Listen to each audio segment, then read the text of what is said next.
L'équipe algérienne de football vient de se qualifier pour partir au Brésil l'été prochain et dans le même temps, le FLN vient de qualifier Abdelaziz Bouteflika pour se présenter une quatrième fois à la présidentielle. Et c'est peu de dire que pour la démocratie algérienne, c'est pas franchement le cap du renouveau.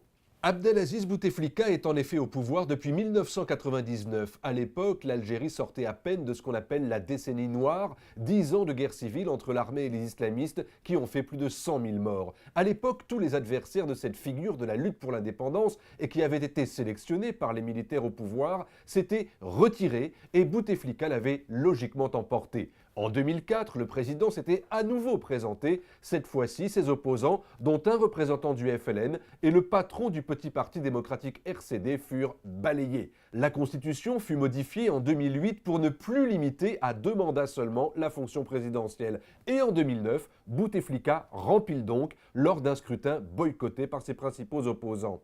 La suite, on la connaît mieux. En avril dernier, Abdelaziz Bouteflika a été victime d'une attaque cérébrale. Il a été soigné pendant des mois à l'hôpital du Val-de-Grâce en France. Il est rentré dans son pays à l'automne dernier et à 76 ans, il vient d'indiquer sa disponibilité pour un 4e mandat. D'où la question, n'y a-t-il vraiment personne d'autre dans ce pays jeune et connecté à la modernité pour briser cette chaîne du pouvoir formée par les généraux vainqueurs de la guerre d'Algérie en 1962 ?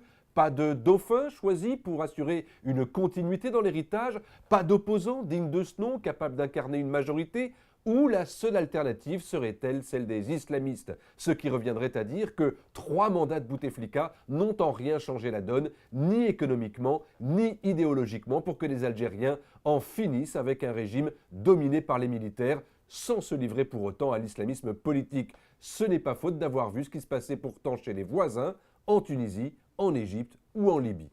Malgré tout cela, on a l'impression que ce vieil homme qui tient à peine debout est devenu en quelque sorte le dernier rempart contre l'islamisme, pour faire en sorte qu'en avril 2014, l'Algérie reste enfermée encore dans cette armure. Comme si, 22 ans après le putsch qui avait chassé les islamistes d'une victoire dans les urnes, rien n'avait vraiment changé.